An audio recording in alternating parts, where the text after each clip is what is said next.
Hello student, UGC net classes में आपका स्वागत है। इन क्लासेज में हम पेपर 1 को सोल्व करेंगे। जो 2019 में हमारा मास कम्युनिकेशन का पेपर 1 के क्वेश्चंस आए थे उनको सोल्व करेंगे। इससे पहले वीडियो में हमने जो है कि टीचिंग एप्टीट्यूड के क्वेश्चन सोल्व किए हैं, वो आप देख सकते हैं हमारे चैनल पे।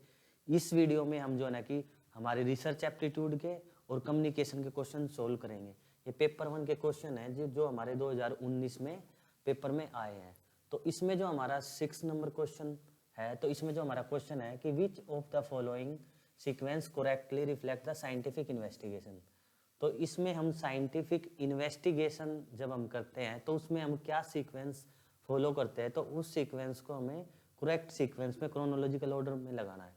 तो इसमें जब हम फर्स्ट ऑप्शन दिया गया है तो सबसे पहले कॉन्सेप्चुअलाइजेशन की बात की है, then theory, then consequences, then observation, testing. ठीक है, सेकंड में टेस्टिंग पहले है, फिर ऑब्जर्वेशन करनी है हमें, फिर कॉन्सेप्चुलाइज करना है और फिर theorize and then consequences.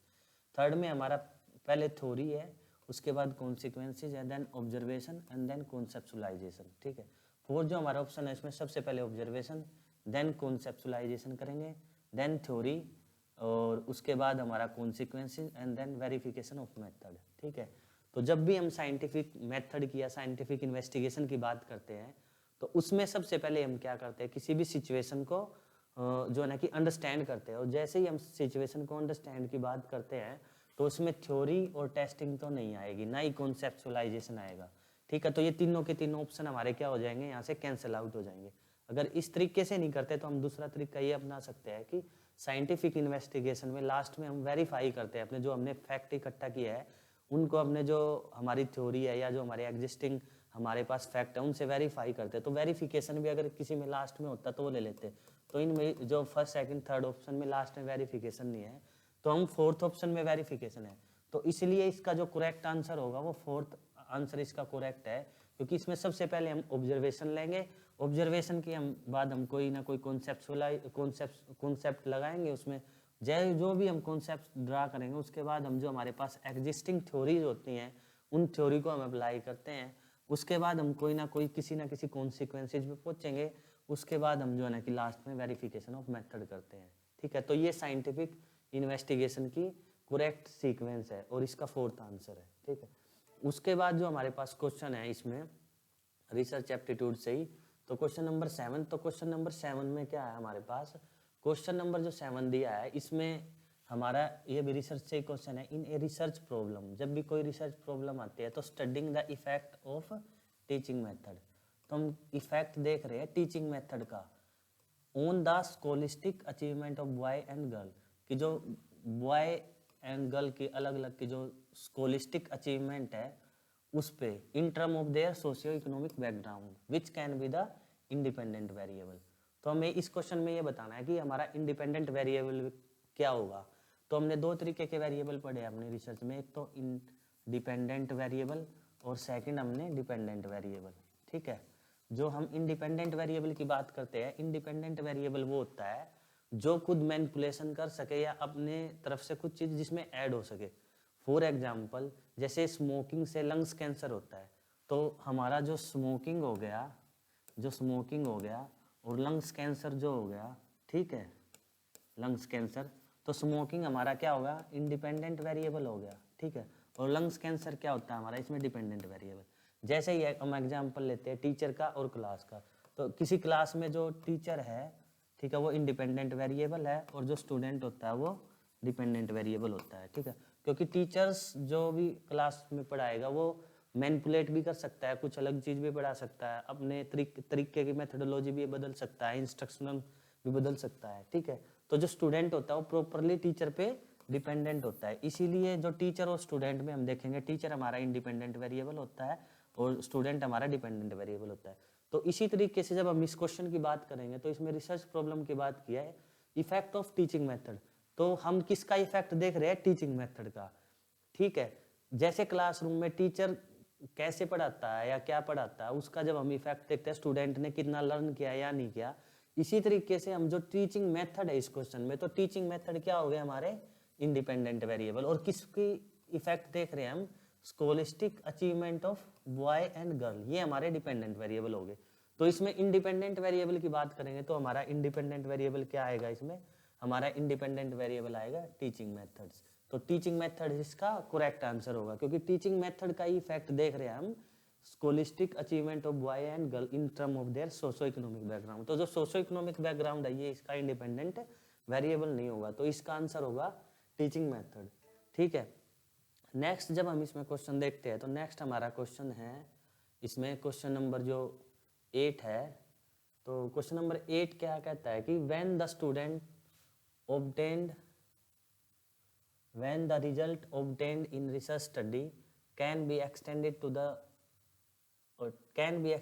a large group larger than the sample outside the context of is called। ये कह रहा है कि हमने जो है ना कि सैंपल तो इतने उस पे किया कि ये कोई हमारा पॉपुलेशन हो गई फॉर एग्जांपल, ठीक है, इस पॉपुलेशन पे ये हमने सैंपल ड्रा किया, ठीक है, हमने कोई स्टडी की और उस स्टडी से जो हमारा रिजल्ट आया तो लार्जर देन सैंपल पे हमने अप्लाई किया, तो उसको क्या कहेंगे, देखिए when the result obtained in a research study can be extended to a group larger than the sample. तो हमारा सैंपल इतना था, लेकिन यही जनरलाइजेशन हमने जो बाकी पॉपुलेशन है इस पे भी हमने जब अप्लाई कर दिया तो उसको क्या बोलते हैं। तो दो तरीके की वैलिडिटी होती है जब भी बात करते हैं, तो फंक्शनल रिलेशनशिप और हाइपोथेटिक कंस्ट्रक्ट, तो इसका आंसर नहीं हो सकता, तो ये दोनों ऑप्शन तो हम एलिमिनेट कर देंगे। तो इस ऑप्शन की बात करें तो इंटरनल वैलिडिटी और एक्सटर्नल वैलिडिटी में हो सकता है, लेकिन इंटरनल वैलिडिटी कहाँ होगी, जब वो विद इन सैंपल की बात करता ना कि हमने विद इन सैंपल पे ही जो जिसका सैंपल लिया उसी पे हमने चीजें जनरलाइज की है रिसर्च की, तो हम इंटरनल वैलिडिटी बोलते हैं। लेकिन ये कह रहा है कि group larger than the sample, मतलब इस सैंपल के अलावा जो बाकी पॉपुलेशन है उस पे जब हमने उस रिजल्ट को जनरलाइज कर दिया तो उसको हम बोल लेंगे एक्सटर्नल वैलिडिटी। तो जब भी किसी सैंपल से बाहर जाके मतलब होल पॉपुलेशन पे या किसी अदर पॉपुलेशन पे हम जनरलाइजेशन करते हैं किसी भी रिसर्च स्टडी की, तो उसको हम एक्सटर्नल वैलिडिटी बोलते हैं। ठीक है, उसके बाद जो हमारा क्वेश्चन है इसमें क्वेश्चन नंबर 9, तो क्वेश्चन नंबर 9 जो हमारा है वो थीसिस के फॉर्मेट स्टाइल से और राइटिंग स्टाइल पे क्वेश्चन है हमारा। तो इसमें क्या है कि in a thesis format and the style referencing have been inappropriate follow, this is an example of. तो इसमें कहा कि किसी थीसिस का फॉर्मेट और स्टाइल है रेफरेंसिंग का वो इनएप्रोप्रिएट यूज किया है, तो इनएप्रोप्रिएट फॉलो करने पे वो कौन सा एग्जांपल होगा। तो फर्स्ट ऑप्शन है इसमें technical lapse on the part of researcher होगा, अनएथिकल प्रैक्टिस कहलाएगी रिसर्चर की, या inability of a researcher to write the thesis कहलाएगा, lack of commitment on the part of the researcher write thesis. तो इसमें अगर हम बात करें एथिकल अनएथिकल प्रैक्टिस की बात करें तो एथिक्स का जो हमारा पार्ट होता है वो हमारा डाटा कलेक्शन का पार्ट होता है,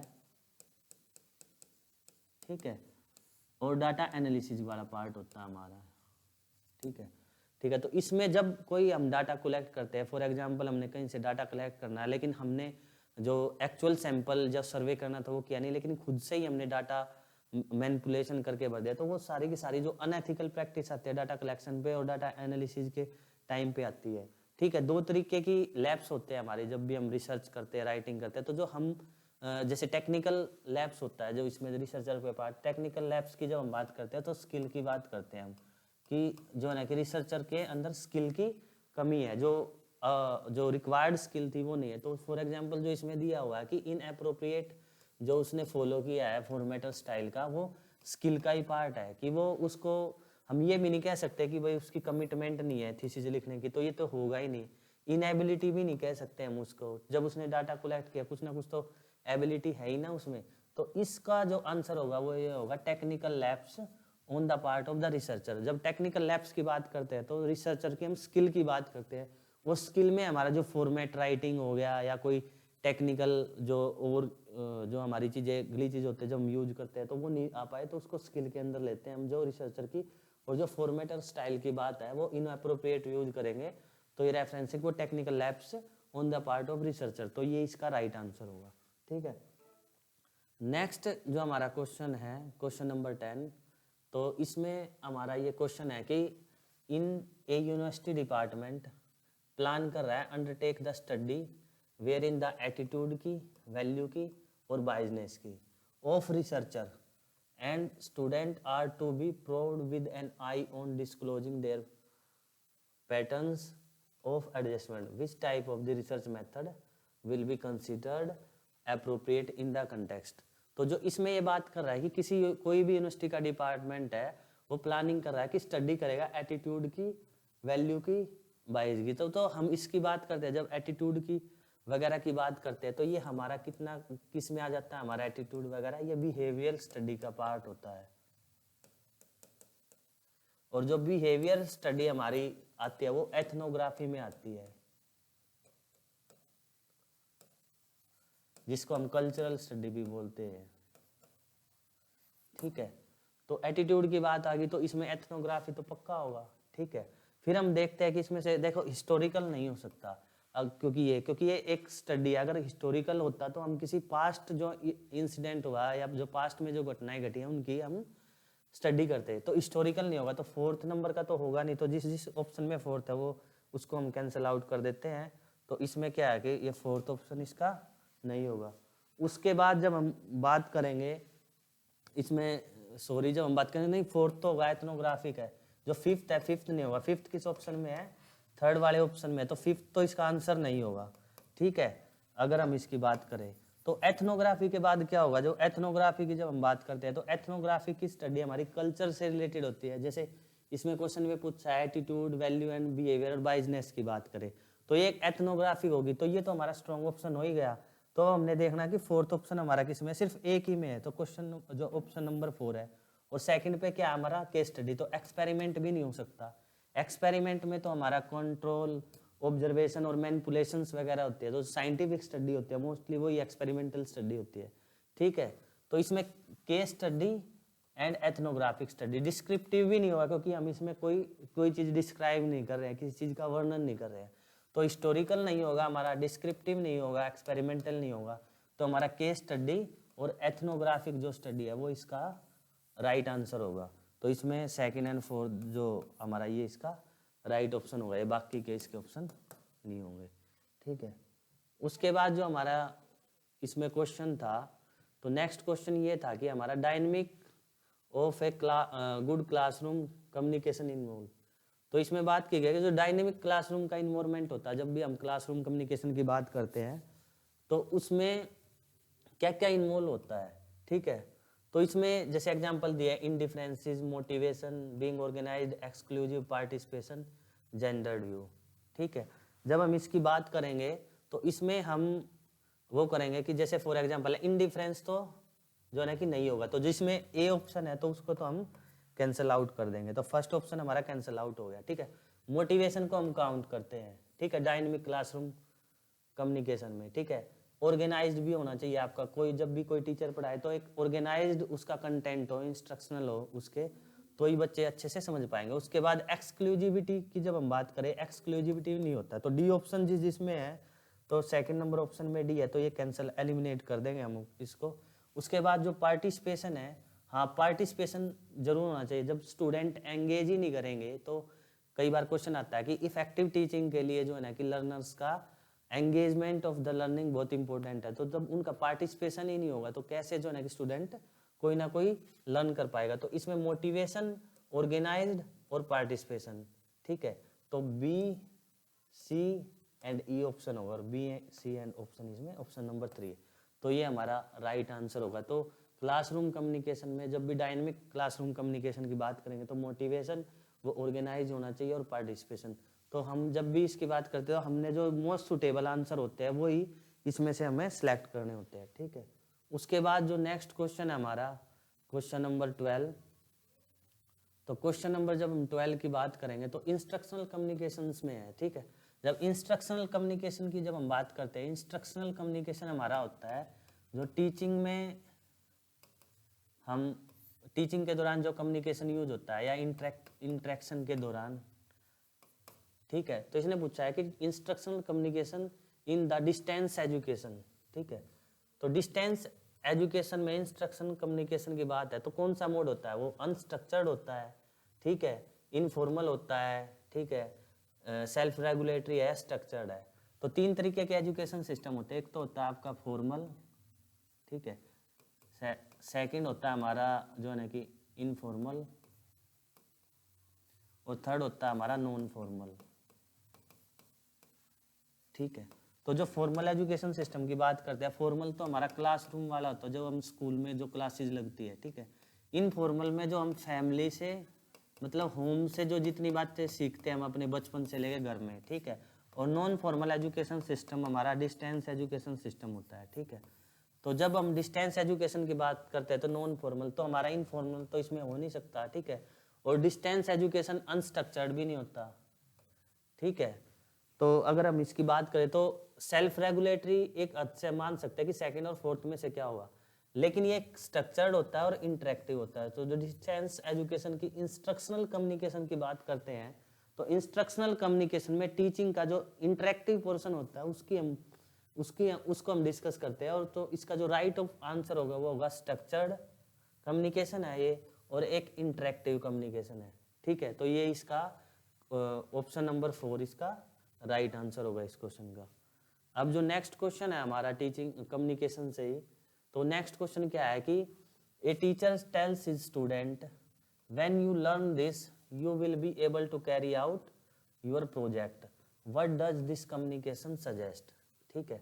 एक टीचर अपने स्टूडेंट को ये कह रहा है कि अगर तुम कुछ चीजें लर्न कर लोगे तो उसी के बाद जो है ना कि आप कैरी आउट करोगे। जैसे फॉर एग्जांपल होता है कि अलग अलग अगर आप ये काम कर लोगे तो उसके बाद आपका ये काम हो जाएगा। तो टीचर इसमें कह रहा है कि अगर आप कोई प्रोजेक्ट है उससे रिलेटेड कोई आप थ्योरी या स्टडी करोगे तो ही आप इसको जो है ना कि कैरी आउट करोगे। तो इस तरीके के कम्युनिकेशन को हम क्या कहेंगे, कंटिन्यूड इंटरेस्ट, पोटेंशियल थ्रेट। देखो थ्रेट तो नहीं होगा, जो नेगेटिव चीजें होती है वो ऑप्शन तो हम पहले एलिमिनेट कर देंगे, ठीक है। एम्बिगुअस भी नहीं होता, ठीक है।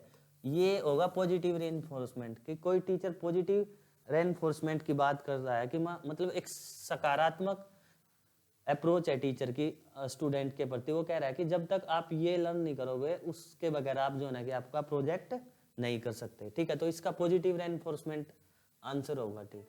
उसके बाद जब हम देखते हैं हमारा क्वेश्चन नंबर 14, तो क्वेश्चन नंबर 14 हमारा है the principle of effective writing useful for both student and the teacher.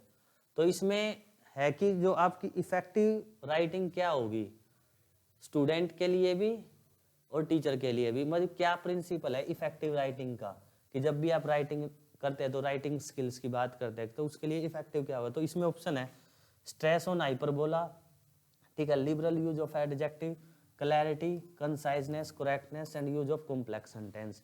तो अगर आप इसको एलिमिनेशन मेथड से इफेक्टिव राइटिंग के लिए कॉम्प्लेक्स सेंटेंस तो नहीं होगा, तो सबसे पहले ऑप्शन नंबर एफ को आप जो ना कि एलिमिनेट करो, और ये ऑप्शन नंबर 4 में है तो ऑप्शन नंबर 4 हमारा नहीं होगा। उसके बाद लिबरल यूज ऑफ एडजेक्टिव ये भी नहीं कर सकते हम कि हम बहुत ज्यादा एडजेक्टिव्स का यूज करें, तो ऑप्शन नंबर बी भी नहीं होगा। तो फर्स्ट एंड सेकंड भी कैंसिल आउट हो गया, तो लास्ट में ऑप्शन क्या बचता है, ऑप्शन नंबर सी। तो ये इसका आंसर होगा। तो आप इस तरीके से भी जो है ना कि क्वेश्चन को सोल्व कर सकते हो एलिमिनेशन मेथड की तरह कि सबसे पहले आप वो देखो कि जो ऑप्शन नहीं होगा, ठीक है। या दूसरी अप्रोच होती है कि जो सबसे राइट मोस्ट करेक्ट आंसर आपको लग रहा है, जैसे क्लैरिटी, जब भी आप इफेक्टिव राइटिंग करोगे तो उसमें क्लैरिटी होनी चाहिए, वो आपका कंसाइजनेस होना चाहिए और वो आपका करेक्ट होना चाहिए। तो ये तीनों जो है ना कि ऑप्शन इसका आंसर होंगे, और ऑप्शन नंबर 3 हमारा इसका राइट आंसर है, ठीक है। नेक्स्ट और जो लास्ट जो हमारा क्वेश्चन है आज का कम्युनिकेशन का, वो हमारा क्वेश्चन ये है कि इसमें हमें स्टेटमेंट दी हुई है, ठीक है। One is labelled as assertion and second is labelled as reason. तो असर्शन और रीजन के भी क्वेश्चंस बहुत बार आते हैं डायरेक्ट स्टेटमेंट में। तो हमारी असर्शन क्या है कि communication does not include all human behaviour for exchange of information. तो इसमें देखो कि सबसे पहले इसमें नेगेटिव बात की गई है। नेगेटिव क्या है कि does not include all human behaviour, लेकिन कम्युनिकेशन तो क्या करता है, ह्यूमन बिहेवियर को इंक्लूड करता है, और स्टेटमेंट में नॉट इंक्लूड लिखा है। तो ये असर्शन तो क्या हो जाएगी इसकी, रॉन्ग हो जाएगी, ठीक है। सेकंड क्या है, communication involves the use of 5 senses. हाँ, जब हम कम्युनिकेशन करते हैं तो हमारी 5 सेंसेस तो यूज होती है। तो बी ऑफ जो आर है रीजन है वो इसका ठीक हो जाएगा। तो बोथ ए एंड आर, तो ये तो ऑप्शन गलत, सेकंड भी गलत, और A is true and R is false, ये भी रॉन्ग। तो हमारा राइट आंसर क्या होगा इसमें, ऑप्शन नंबर 4 की ए तो जो है ना कि फॉल्स है, मतलब असर्शन इसकी फॉल्स है और रीजन इसका ट्रू है, ठीक है। तो ऑप्शन नंबर 4 इसका आंसर होगा। तो इस तरीके से हमने आज रिसर्च एप्टीट्यूड के और टीचिंग एप्टीट्यूड के कुछ क्वेश्चन सोल्व करे। तो इसी तरीके से आप ज़्यादा से ज़्यादा क्वेश्चन सोल्व करो, ताकि एग्जाम में जब आप कोई भी क्वेश्चन करते हो तो जब पहले क्वेश्चन सोल्व करके जाओगे तो एग्जाम में आपको इजी होगा। और इसी तरीके के डायरेक्ट क्वेश्चन जो है ना कि रिसर्च और कम्युनिकेशन से आते हैं। तो आज के लिए इतना ही, थैंक यू।